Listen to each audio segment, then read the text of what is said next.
નમસ્તે વિદ્યાર્થી મિત્રો. આજે આપણે પ્રેક્ટિકલ નંબર 9 જોવા જઈ રહ્યા છે. પ્રેક્ટિકલ નંબર 9 છે study of different service connection method and estimate the cost. એટલે કે આપણે પહેલા તો સર્વિસ કનેક્શન કોને કહેવાય, તો તમે તમારા ઘરની બહાર થાંભલો જોયો હશે, ઓવરહેડ લાઇન જોઈ હશે, જેમાં 415 વોલ્ટ સપ્લાય 3 ફેઝ આવતો હોય છે અને એમાંથી તમારા ઘરના મીટરમાં જે કનેક્શન આપવામાં આવે છે એ એક ફેઝ વાયર અને એક ન્યુટ્રલ વાયર દ્વારા તમને તમારી ઘરે સર્વિસ આપવામાં આવે છે. તો આ જે છે એને સર્વિસ કનેક્શન કહેવામાં આવે છે, સર્વિસ વાયર કહેવામાં આવે છે.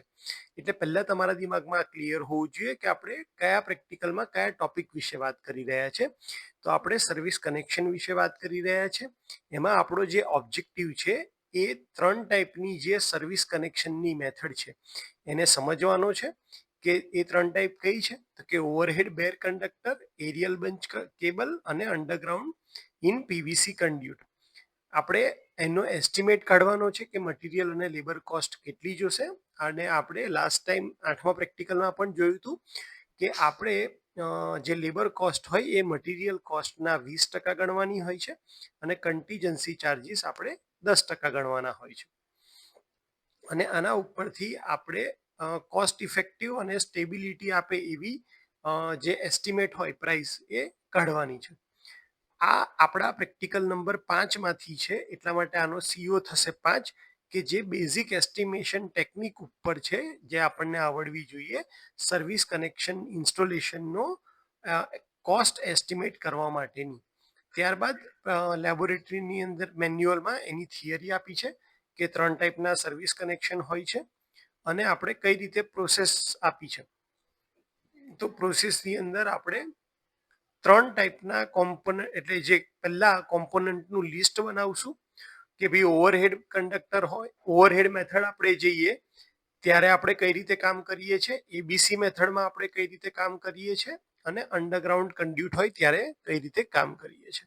ત્યારબાદ આપણે બધી વસ્તુઓનો રેટ કલેક્ટ કરીએ છીએ કે ભાઈ આ આઈટમની કેટલી પ્રાઇસ હશે અને એના ઉપરથી આપણે એનું બિલ ક્રિએટ કરીએ છીએ, જેની અંદર કન્ટીજન્સી અને લેબર કોસ્ટ અલગથી આપણે ગણીએ છીએ. ત્યારબાદ દરેક મેથડ માટે, એટલે કે દરેક મેથડ માટે આપણે ઓબ્ઝર્વેશન ટેબલ બનાવીએ છીએ 3 મેથડનું. એમાં બધી વસ્તુના ભાવ લખીએ છીએ, એનો યુનિટ લખીએ છીએ, ક્વોન્ટિટી લખીએ છીએ, દરેકની પ્રાઇસ અને અહીંયા એની ટોટલ કોસ્ટ આપણે લખીએ છીએ. એવા 3 ઓબ્ઝર્વેશન ટેબલ આપણે બનાવવાના છે 3 મેથડ માટે અલગ અલગ. અને છેલ્લે કન્ક્લુઝન અને સવાલ જવાબ કરીએ એટલે આપણો આ પ્રેક્ટિકલ કમ્પ્લીટ થાય છે. ચલો તો આપણે આ પ્રેક્ટિકલ ડિટેલમાં સમજવા ટ્રાય કરીએ. તો આપણે પ્રેક્ટિકલ 9 સમજવા આખો જઈ રહ્યા છે. તો પ્રેક્ટિકલ 9 ની અંદર આપણને સર્વિસ લાઇન વિશે સમજવાનું છે. તો જે પણ વસ્તુ આપણે ભણતા હોઈએ પહેલા આપણા દિમાગમાં એનું પિક્ચર એકદમ ક્લિયર હોવું જોઈએ. તો એ પિક્ચર છે કે તમારે આ આપણા ઘરની બહાર પોલ છે, ઇલેક્ટ્રિસિટીનો પોલ છે, જેની ઉપરથી કંડક્ટર પસાર થઈ રહ્યા છે અને એમાંથી એક ફેઝ અને એક ન્યુટ્રલ વાળી જે લાઈન તમારી ઘરની અંદર આવે છે એને આપણે સર્વિસ લાઇન તરીકે ઓળખીએ છીએ. અમુક વાર એને સર્વિસ ડ્રોપ કહેવાય છે. સર્વિસ લાઇનમાંથી એ જાય છે મીટરમાં અને મીટરમાંથી તમારા ઘરના મેઇન સ્વિચની અંદર જાય છે. તો આ જે સર્વિસ લાઇન છે એનું આપણે એસ્ટિમેટ કાઢવાનું છે. તો એના માટે એકચ્યુઅલી 3 રીતે આ સર્વિસ લાઇન અપાઈ છે. કઈ કઈ રીતે અપાઈ છે, તો બે જે બહુ પોપ્યુલર ટાઈપ છે સર્વિસની, એમાંથી સૌથી પહેલી છે કે ભાઈ ઓવરવાઇઝ, એટલે કે ઓવરહેડ ટાઈપનું service line. Overhead line service લાઇનમાં, ઓવરહેડ ટાઈપની સર્વિસ લાઇનમાં શું થાય છે, તો કે પોલ ઉપર શું હોય છે, તમારા બેર કંડક્ટર. બેર કંડક્ટર એટલે કે એની ઉપર કોઈ ઇન્સ્યુલેશન લગાવવામાં આવતું નથી. તમે અત્યારે પણ મોટા ભાગની જગ્યાએ જોશો, અમદાવાદ અને ગાંધીનગરને છોડીને, તો આપણે ત્યાં બધે ઓવરહેડ લાઇન સિસ્ટમ જ ચાલે છે, જેના ઉપર આપણે એલ્યુમિનિયમના કંડક્ટર હોય છે અને આ એલ્યુમિનિયમના કંડક્ટર ઉપર આપણે કોઈ ઇન્સ્યુલેશન લગાડતા નથી. તો બેર કંડક્ટર હોય છે જે લગાડવામાં આવે છે અને બેર કંડક્ટરમાંથી એક સર્વિસ લાઇન આવે છે જે આપણા મીટરમાં જાય છે. બીજું આવે છે અંડરગ્રાઉન્ડ લાઇન. તો અંડરગ્રાઉન્ડ લાઇનની અંદર ઓવરહેડ લાઇનની બાજુમાંથી જ વાયરને, તમારો જે સર્વિસ વાયર હોય એને અંડરગ્રાઉન્ડ કેબલમાં લઈ જવામાં આવે છે, અંડરગ્રાઉન્ડ કેબલ થ્રુ, અને તમારા ઘરની પાસે મીટર જ્યાં લાગેલું હોય એક્ઝેક્ટ ત્યાં જ એ વાયર મીટરની અંદર આપવામાં આવે છે. તો આનાથી એનો દેખાવ વધારે સારો થઈ જાય છે. તો પહેલી ટાઈપ છે કે ભાઈ ઓવરહેડ સર્વિસ લાઇન, બીજી છે અંડરગ્રાઉન્ડ સર્વિસ લાઇન અને ત્રીજી આવે છે એરિયલ બંચ કંડક્ટર. તો એરિયલ બંચ કંડક્ટરની અંદર જે તમારો વાયર છે એ બેર કંડક્ટર એટલે કે ઇન્સ્યુલેટર વગરનો હોવાની જગ્યાએ બેર કંડક્ટર આપણે જ્યારે નામ કહીએ છીએ, બેર એટલે કપડા વગરનું, એનો ગુજરાતી મિનિંગ આવો થાય છે કે ભાઈ આપણા એલ્યુમિનિયમના વાયર છે એની ઉપર આપણે કોઈ ઇન્સ્યુલેશન નથી લગાડતા, એટલે એને બેર કંડક્ટર કહેવાય છે. ઓવરહેડ સિસ્ટમની વાત કરીએ તો ત્રીજી જે ટાઈપ છે એ છે એરિયલ બંચ કંડક્ટર. એટલે કે તમારા કંડક્ટર ઉપર ઇન્સ્યુલેશન લાગેલું હોય અને ઇન્સ્યુલેશન વાળું કેબલ તમારા ઓવરહેડ લાઇનમાંથી તમારા ઘરની સર્વિસ લાઇનમાં એટલે કે મીટરમાં આવે અને ત્યાંથી મેઇન સ્વિચમાં જાય છે. તો આ મેઇન 3 કંડક્ટર છે. ઓવરહેડ લાઇનના પાર્ટ્સ આપણે ગણીએ તો કયા કયા છે? તો એક તમારો પોલ છે, ધારો કે આ વુડનનો પોલ છે, એની ઉપર અહીંયા જે આડું દેખાય છે એ આપણું ક્રોસ આર્મ છે. એના ઉપર આ તમારા પોર્સેલિન ઇન્સ્યુલેટર છે. અને આ જે કેબલ જઈ રહ્યો છે જે સર્વિસ લાઇન માટે તમારા ઘરમાં આવવાનો છે એ કેબલ અથવા તો 10x4C નો એટલે કે 10 સ્ક્વેર mm નો 4 વાયર હોય તો એને કહેવાય 10x4C અને 10x2C. જો ધારો કે તમારી ઘરે સિંગલ ફેઝ નો સપ્લાય હોય તો તમારે 10 સ્ક્વેર mm નો 2 વાયર તમારી ઘરે આવતા હોય છે, એક ફેઝ હોય અને એક ન્યુટ્રલ. અને જો તમારી ઘરે 3 ફેઝ નું કનેક્શન હોય તો 10 સ્ક્વેર mm ના 4 કંડક્ટર્સ તમારી ઘરમાં આવતા હોય, આર, વાય, બી અને ન્યુટ્રલ. તો અહીંયા જે ઉપર ઇન્સ્યુલેટરમાંથી જાય છે એ તમારા બેર કંડક્ટર છે. આપણે પિન ટાઈપનું ઇન્સ્યુલેટર કે જે પોર્સેલિન મટીરિયલનું બનેલું હોય છે એ વાપરતા હોય છે. અને ઘરમાં તમારું મીટર છે ત્યાં આગળ એ કનેક્શન આવતું હોય છે. તો આના ઉપરથી તમને પાર્ટ્સનો પણ આઈડિયા આવી જશે. હવે એરિયલ બંચ કંડક્ટરની આપણે વાત કરી તો આ રીતે એરિયલ બંચ કંડક્ટરની અંદર બેર કંડક્ટરની જગ્યાએ મેં કીધું એમ ઇન્સ્યુલેશનની અંદર વીંટાળેલા હોય છે કંડક્ટર્સ, અને એ ઇન્સ્યુલેશન વાળો આખો કેબલ જ તમારી ઘરની અંદર આવતો હોય છે સર્વિસ લાઇન મારફતે. અંડરગ્રાઉન્ડની અંદર આપણે વાત કરીએ એમ પોલમાંથી જમીનમાં જાય અને તમારા ઘરની બાજુમાં જ્યાં સર્વિસ મીટર હોય ત્યાંથી એ વાયર બહાર નીકળે છે. બરાબર, તો આપણે એક અલગ અલગ ફિગરથી જ આ વસ્તુઓને સમજવા ટ્રાય કરી છે. અહીંયા પણ એક ફરીથી એક્ઝામ્પલ જ આપ્યું છે ઓવરહેડ લાઇન વાળું ડિસ્ટ્રીબ્યુશન કે પોલમાંથી સર્વિસ લાઇનનો વાયર જાય છે, તમારા મીટર બોક્સમાં આવશે અને ત્યાંથી તમારે મેઇન સ્વિચની અંદર જશે. વધારે એક સ્ટુડન્ટને દિમાગમાં ફિટ થઈ જાય કે ભાઈ હા ABC conductor, ABC aerial bunch conductor, તમારા વાયર બંને જે છે ફેઝ અને ન્યુટ્રલને એને બંચ કરી ઇન્સ્યુલેશન પ્રોવાઈડ કરીને સર્વિસ ડ્રોપ એટલે કે મીટરની અંદર આપવામાં આવે એને કહેવાય છે ABC support arm distribution system. તો ઓવરહેડ લાઇન અથવા પોલમાંથી તમારી ઘરે જે વાયર આવે છે એમાં બેઝિકલી 3 ટાઈપની સિસ્ટમ છે: overhead bare conductor, ABC support arm system અને અંડરગ્રાઉન્ડ કન્ડ્યુટ સિસ્ટમ.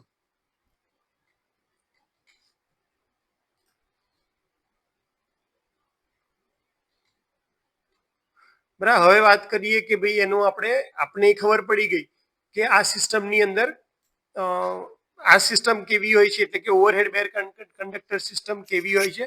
તો એની અંદર કઈ કઈ વસ્તુઓની જરૂર પડશે? તો 10 સ્ક્વેર mm નો બેર કંડક્ટર યુનિટમાં મપાય. અને ધારો કે હું 100 મીટરની ક્વોન્ટિટી લઉં છું મારા ઘરેથી, આપણે જે ધારો કે પ્રોજેક્ટ માટે અથવા જેના માટે આપણે લખવું છે, તો જો એ 17 મીટરનો વાયર જોતો હોય, 17 રૂપિયા પર મીટર પડતો હોય અને આપણને 100 મીટરનો વાયર જોતું હોય તો એની ટોટલ પ્રાઇસ થશે 1700 રૂપિયા. ત્યારબાદ એક વુડન પોલની જરૂર પડશે. તો વુડન પોલની અંદર તમારે 2 વુડન પોલ જોશે અને દરેક વુડન પોલની કોસ્ટ જો 4000 હોય તો ટોટલ રૂપિયા થશે 8000. પોર્સેલિન ઇન્સ્યુલેટર એકની અંદર 3 એટલે 2 માં 6, તો 6 પોર્સેલિન ઇન્સ્યુલેટર. એક ઇન્સ્યુલેટરની પ્રાઇસ આપણે ધારીએ 40 રૂપિયા, તો ટોટલ પ્રાઇસ થશે 240. સર્વિસ કટઆઉટ જોશે કારણ કે તમારી જે સર્વિસ લાઈન હશે પહેલા સર્વિસ કટઆઉટમાં જશે અને ત્યાંથી મીટરમાં જવાની છે, તો સર્વિસ કટઆઉટની પ્રાઇસ થશે 650 રૂપિયા. અને એક ક્વોન્ટિટી જોશે તો એની ટોટલ કોસ્ટ થઈ જશે 650 રૂપિયા. આવી રીતે આ બધા મટીરિયલ જે ઓવરહેડ બેર કંડક્ટર દ્વારા આપણે સર્વિસ લાઈન પ્રોવાઈડ કરીએ છીએ તો એનો મટીરિયલની કોસ્ટ થઈ જશે બધી ભેગી કરીએ તો 10,590 રૂપિયા. એની અંદર આપણે લેબરની કોસ્ટ 20% ઉમેરીએ તો એ આવશે 2,118 રૂપિયા. એટલે લેબર અને મટીરિયલનું ટોટલ કરીએ તો એ થશે 12,000.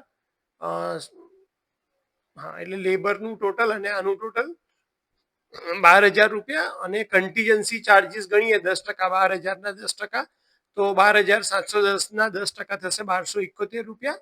અને આપણે મટીરિયલ, લેબર અને કન્ટીજન્સી ચાર્જીસનું સબ ટોટલ કરીશું, બધાનું ટોટલ કરીશું, ગ્રાન્ડ ટોટલ, તો એ થશે 13,979 રૂપિયામાં આપણને ઓવરહેડ બેડ કંડક્ટરની પ્રાઇસ પડે છે. સેમ્પલ એક્ઝામ્પલ્સ આપણે 3 કેસ માટે લીધા છે. તો બીજો છે aerial bunch cable. Aerial bunch કેબલની અંદર તમને 10 mm² નો એક એબીસી એટલે કે એરિયલ બંચ કંડક્ટર જોશે. અને 100 મીટરની ક્વોન્ટિટીમાં ભાવ એનો 80 રૂપિયા હોય તો 8,000 રૂપિયા તમારી પ્રાઇસ થશે ખાલી એબીસી કેબલની. તમે જુઓ અહીંયા બેર કંડક્ટર છે એની પ્રાઇસ છે 17 રૂપિયા અને એર બંચ કેબલ છે એની પ્રાઇસ 80 રૂપિયા, એટલે ટોટલ 8,000 રૂપિયાની કોસ્ટ તો ખાલી આપણી વાયરની જ થશે. ત્યારબાદ સપોર્ટ પોલની વાત કરીએ તો 4,000 રૂપિયા થશે. સર્વિસ ડ્રોપ કેબલની વાત કરીએ તો 80 રૂપિયાનો 5 મીટર જોઈએ તો 400, અને સર્વિસ કટઆઉટની વાત કરીએ તો 650 રૂપિયા. એટલે બધા મટીરિયલનું સબ ટોટલ કરીએ તો આપણને 13,000 રૂપિયા પડશે. એની અંદર 20% લેખે આપણે લેબર પ્રાઇસ ગણીએ તો 2,610 રૂપિયા.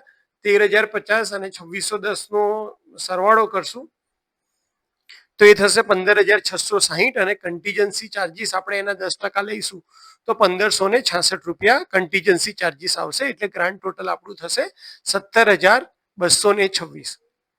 જે આપણને overhead overhead bare conductor system હતી જેની અંદર આપણને એ 13,979 રૂપિયામાં પડતું હતું.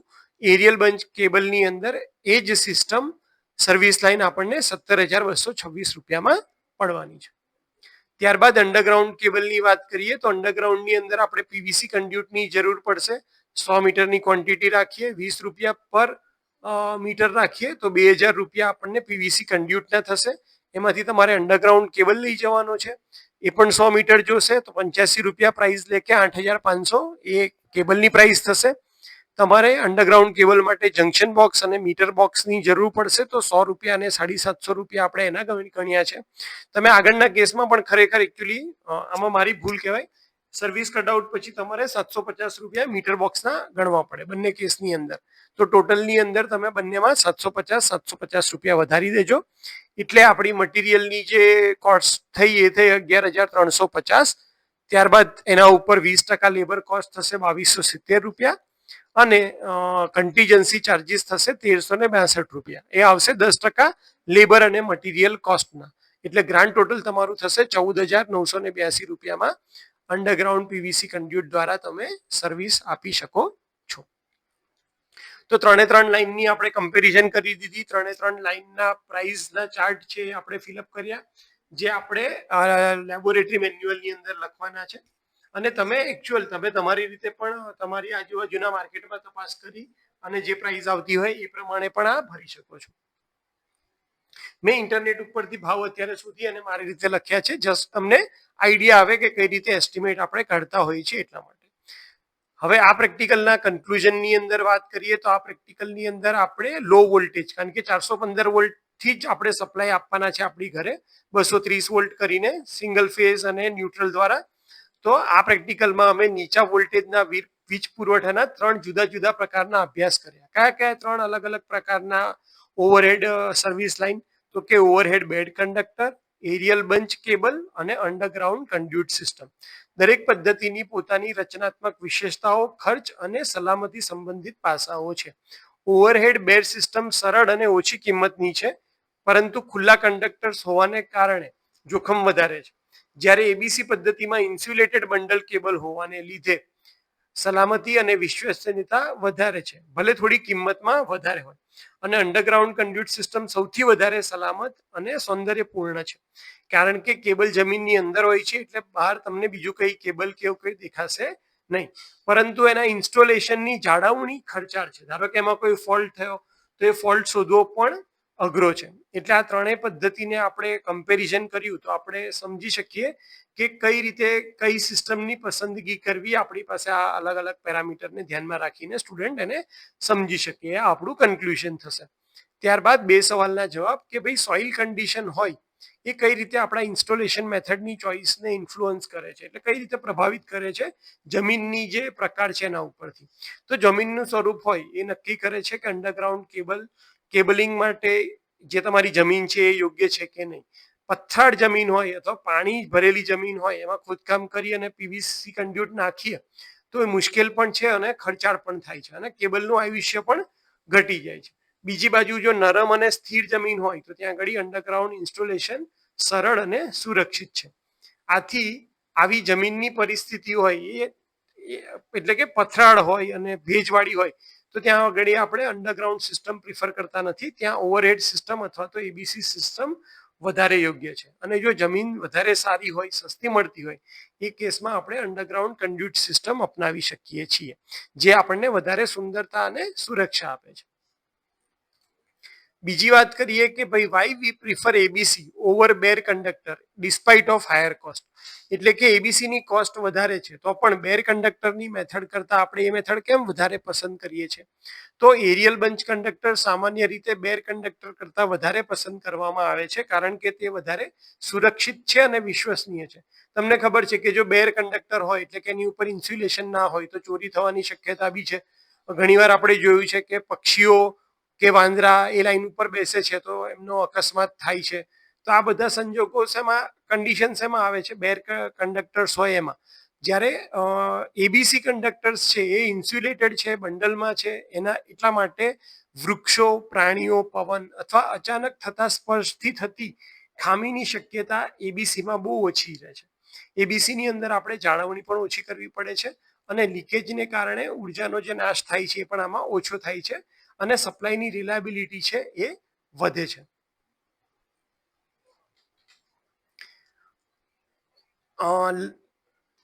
એટલા માટે ભલે એબીસી નો પ્રારંભિક ખર્ચ બેર કંડક્ટર કરતા વધારે હોય પણ લાંબા ગાળાની સલામતી, ઓછી ખામી, ઓછી જાળવણીના ફાયદા તેને ખાસ કરીને શહેરી અને અર્ધ શહેરી વિસ્તારોમાં વધારે સારો વિકલ્પ તરીકે આપણે એને પ્રિફર કરીએ છીએ. બરાબર. તો હોપ કે તમને આ ત્રણ મેથડ ખ્યાલ આવી ગઈ હશે કઈ રીતે એનું કેલ્ક્યુલેશન કરવું. હજી હું એકવાર કહી દઉં છું કે આ પીપીટીમાં મારે હું તમને જ્યારે હું પીપીટી શેર કરીશ ત્યારે એની અંદર હું કોસ્ટ એડ કરી દેવાનો છું, પણ તમને ધ્યાન રહે એટલા માટે ઓવરહેડ અને એરિયલ બંચ કંડક્ટરમાં હું મીટર બોક્સની પ્રાઇસ એડ કરવાનું ભૂલી ગયો છું, જે તમારે એડ કરી લેવાની રહેશે. અને આ જે ફોટોગ્રાફ્સ છે તમને વધારે ક્લિયર કટ આઈડિયા આપે છે ત્રણ ટાઈપના કંડક્ટર વિશે કે ભાઈ ઓવરહેડની અંદર કેવું છે, બેર કંડક્ટરમાં એબીસીમાં કેવી રીતની અરેન્જમેન્ટ હોય છે અને અંડરગ્રાઉન્ડ સિસ્ટમમાં કેવી રીતની અરેન્જમેન્ટ છે અને કયા કયા ઇક્વિપમેન્ટ, કયા કયા મટીરિયલની અંદર જરૂર પડે છે. તો હોપ કે તમને સર્વિસ લાઇનનો પ્રોપર આઈડિયા આવી ગયો હશે. સર્વિસ લાઇન કોને કહેવાય, સર્વિસ લાઇનના પ્રકારો કયા કયા હોય અને સર્વિસ લાઇનનું એસ્ટિમેટ આપણે કઈ રીતે કરીએ છીએ એ બધી જ વસ્તુઓ તમને આના ઉપરથી ખ્યાલ આવી ગયો હશે. તો તમારો ટાઈમ આપવા માટે અને વિડીયો શાંતિથી સાંભળવા માટે થેન્ક યુ સો મચ.